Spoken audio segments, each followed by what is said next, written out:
What would you do if the truth was your only weapon, but the world refused to hear it? In the sweltering summer of 1963, in the small town of Willow Creek, Alabama, 16-year-old Marcus Hayes found himself at the heart of a storm that would shake the nation.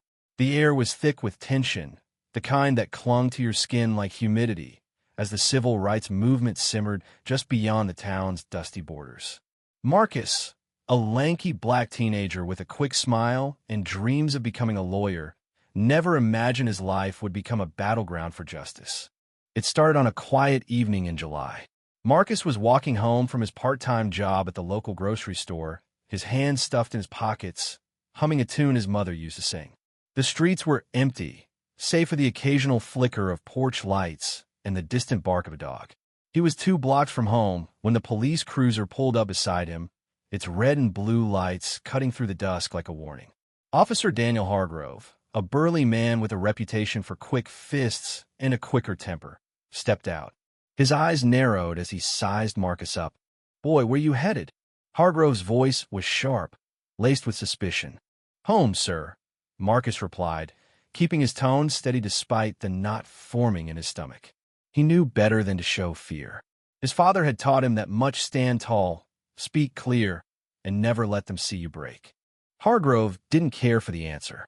"You've been stealing from that store, ain't you?" he accused, stepping closer. Marcus shook his head, but before he could speak, Hargrove's hand shot out, grabbing him by the collar. "Don't lie to me, boy. I know you're kind." What followed was a blur. Marcus was shoved against the cruiser, his cheek pressed to the hot metal as Hargrove searched him. There was nothing to fin no stolen goods, no weapons, just a worn notebook where Marcus scribbled his thoughts about justice and freedom. But Hargrove wasn't looking for evidence. He was looking for a reason. And in Willow Creek, being black was reason enough. The next morning, Marcus sat in a cell, accused of robbing the grocery store. The evidence? A single witness, Hargrove himself, who claimed he'd seen Marcus slip a bottle of soda and a pack of cigarettes into his bag. The store owner, Mr. Thompson, swore Marcus had never stolen a thing, but his voice was drowned out by Hargrove's authority. In a town where the law wore a badge and a sneer, Marcus's fate seemed sealed. The trial came swiftly, as if the town couldn't wait to close the book on him. The courtroom was a sea of white faces, their eyes heavy with judgment. Marcus's mother, Ella, sat in the back, her hands clasped so tightly her knuckles paled. His father, James, a mechanic who'd fought in the war, stared straight ahead, his jaw set. They'd raised Marcus to believe in fairness, but fairness felt like a distant dream in that room. The prosecutor, a slick man named Carter, painted Marcus as a delinquent, a threat to the town's peace. Hargrove took the stand, his story unwavering. He described the alleged theft with vivid detail, his voice steady, his eyes cold. The jury, 12 white men, nodded along, their faces unreadable. Marcus's public defender, a nervous young lawyer named Henry Tate, did his best, but his questions faltered under Carter's sharp rebuttals. It seemed the verdict was written before the trial began. Marcus sat silently, his heart pounding. He'd always believed in the power of words, of truth. He'd read about Thurgood Marshall, about the cases that changed lives, and he'd dreamed of standing in a courtroom one day, defending the innocent. But now, he was the one on trial, and the truth felt like a fragile thing, easily crushed.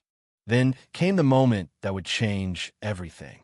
Tate, fumbling through his notes, turned to Marcus and whispered, "You want to say anything, son? It's your right."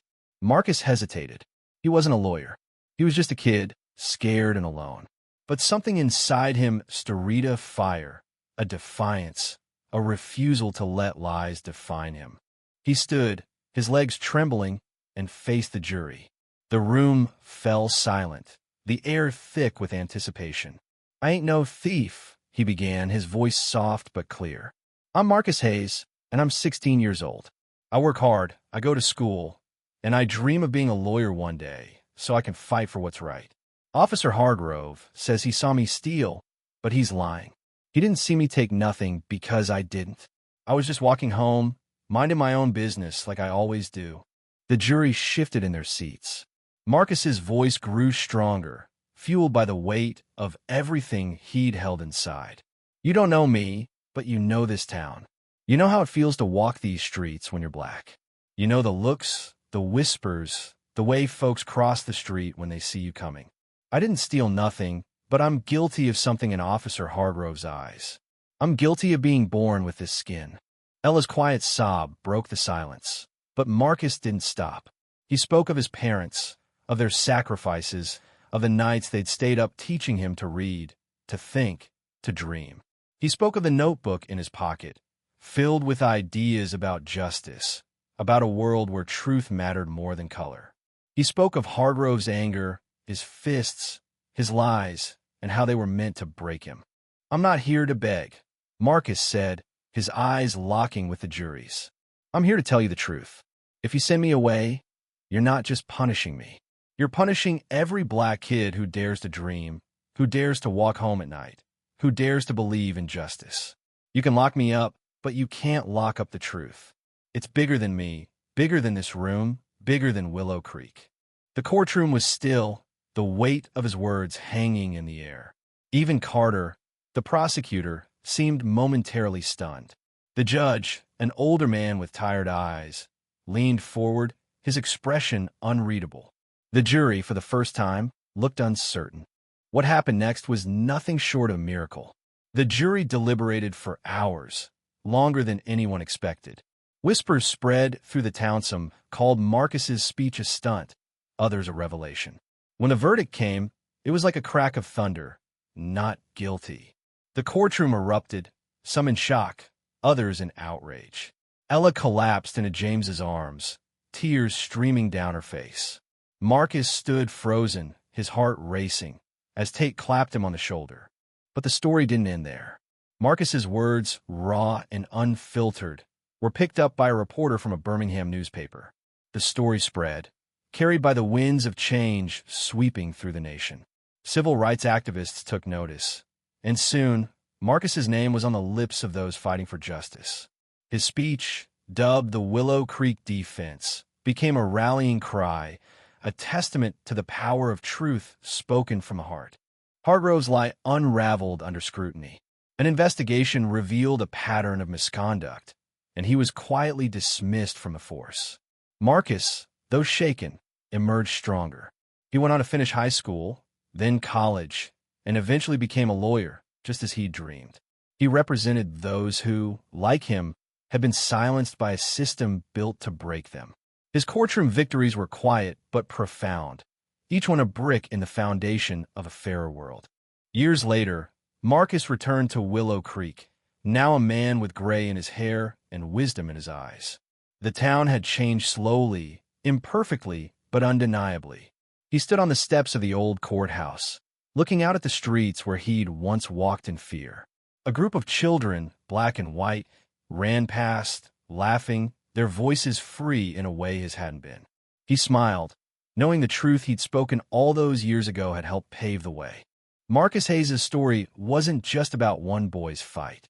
It was about the courage to stand up, the power of words, and the unyielding belief that justice, though often delayed, could not be denied.